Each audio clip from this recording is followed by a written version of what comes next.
What is going on, guys? Money Webby here, back again on Thursday. I got a two-game slate here tonight. Definitely an interesting one, and I got it broken down for you with 6 of my favorite plays on the slate. My money's 6, so before we get going, slap a like in the video if you're enjoying the content. Trying to keep it going your way every single day. Let's try to get over 100 likes in this one. If we can hit that, thank you so much. And subscribe to the channel if you haven't as well to continue to get these plays and videos every single day. So let's hop right into it. I mean, like I said, interesting slate. Milwaukee favored by 11 against Indiana. I think that game is going to have not nearly as many points as OKC Portland, which is definitely going to be the majority of people thinking that. If you want to be contrarian, maybe stack up that Bucks-Indiana game. But just with how the prices are on Portland side of the things, or Portland side of the ball, it's just like kind of even making you want to go even more in Portland because they're priced down a little bit. I mean, you have Damien Lords here at 8,100. This is typically a guy that's priced around mid 8,000, if not up close to 9,000. So that's definitely an attractive price. And then McCollum as well. This guy's been playing really well in some of these games recently, and he's priced down to 6,100. And Nurkic priced down to 67. So like it's really attractive to stack up this Portland team. That's exactly what I'm going to be doing. So first play up, I'm going to go with Paul George. Really good matchup against Portland. Their defense against forwards, small forwards in particular, has not been great in the 3 games against him. He's averaging 40 points on the field, absolutely killing it. 68 DraftKings points on average, and also we got him on a price decrease down to 9,700. He had to shake off a little bit of rust last game because he didn't play for a few games, but still had his typical workload with 25 shots. They just weren't dropping in that game. I think he'll be able to bounce back here pretty nicely against Portland, a team that he has dominated, like I said. And Portland does have some solid defense against point guards, so that could take away a little bit from Russell Westbrook. But a fast-paced game, high scoring. I'm going to go ahead and lock in Paul George at a price decrease. And for my second guy, Damien Lords, I don't love him tonight, but at 8,100, he can back himself into like 5 times value, I think, just because his floor is typically around high 30 to even 40. So like he can just do enough, even when he's not scoring that well. He has 17 points in this game against Philly, still puts up 38 DraftKings points, nearly at 5 times value there in this game, and also 39 DraftKings points with just 13 points against Brooklyn. So he pretty much can do enough nowadays with his rebounding and assist totals being a little bit more consistent. He can do enough to return value, I think, at 8,100. Even though I prefer McCollum's matchup, his price tag is just good enough where I think he can be worth it.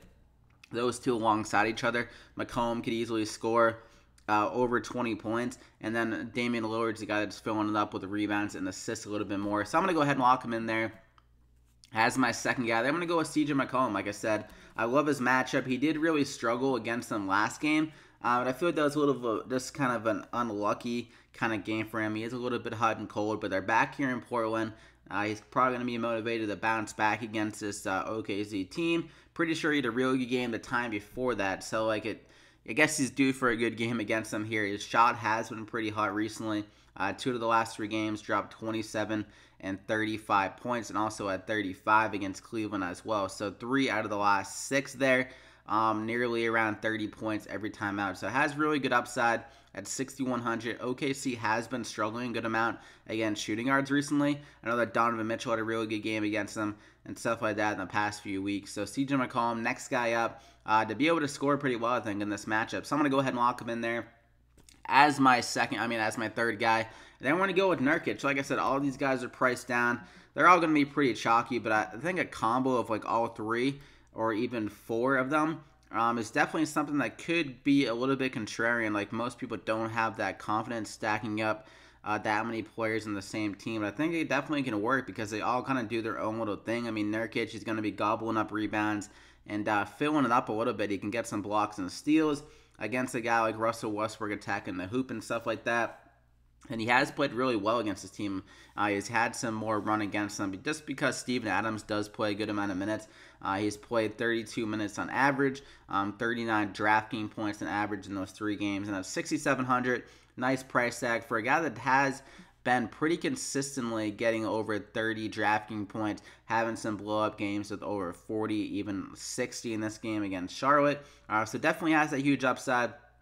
Not sure he'll be able to hit it exactly in this matchup. I think he can just get enough value at his price tag to be able to get us like close to 40 DraftKings points, hopefully. So I'm going to go ahead and lock him in there as my fourth guy. And I want to go with Bogdanovich. We got to have one player in this Indiana game. I think Bogdanovich is the best guy just based on how he's been trending recently with a lot of more usage, which is great to see. He's been shooting very well. We know that shooters can be very inconsistent, but Bogdanovich has been a guy that's been turning it up recently. If you look at his last 10 games, he's averaging 55% from the field, 42% from three, 27 points on average, and 38 DraftKings points on average. So you can't ask for much better from him. And it is a kind of a tough matchup against Milwaukee. I am concerned in this game about a possible blowout, but I think Bogdanovich could do enough here before it gets ugly to give us over 30 DraftKings points, as he has been that main cog of the offense. And he kind of fills that nice void of Oladipo a little bit, a guy that can really hit shots from the wing and also be able to drive and score a little bit as well. So I'm going to go ahead and lock him in there as my fifth guy. And for my value guy, another Portland Blazer, why the hell not, Aminu. Seems a little bit cheap. We know that Evan Turner is out for tonight. Aminu has been playing pretty consistent minutes. And he's been doing enough for the most part in some of these games, getting over 20 DraftKings points. And at 3,900, that's all I really need from him is over 20 DraftKings points. And this is the matchup against OKC that he actually has done very well against them, averaging 31 DraftKings points, averaging a double-double. We know that the OKC forwards like Paul George and Grant can attack the rim attack the glass with the rebounds. So Aminu could be a little bit more involved with the rebounds in that sense and get around like maybe a double-double. And at home, I feel like he typically does hit a few more shots. He shoots a little bit better. So the role players in this offense, like Aminu, and also maybe CJ McCollum, like I said, kind of that secondary scoring option, will step up in this game alongside Nurkic. So hopefully the whole Portland lineup just absolutely kills it, as that's what I'm thinking tonight. So I'm going to go ahead and lock him in there as my final guy. So definitely some riskiness with that, though, as like Aminu could easily not do as much if all three of these guys are firing on all cylinders. But just based on their price tags, their value is so good where I highly see it really not that likely for at least two of these guys to not return good value. So those are the plays, though. You got Damien Lillard, CJ McCollum, Paul George, Aminu, Nurkic, and Bogdanovich. But like I said, definitely a weird slate. I don't really feel that confidence in that Milwaukee-Indiana game, but it can definitely be used as a leverage point if you want to attack that game in GPP, as it's probably going to be pretty lowly owned. I think Giannis will be probably like the only one with like a decent amount of ownership, and maybe Bogdanovich as well. But good luck here tonight. Hope you guys do well. Slap a like I said, over 100 likes, and subscribe if you haven't already. But good luck, and we'll see you back here again next time.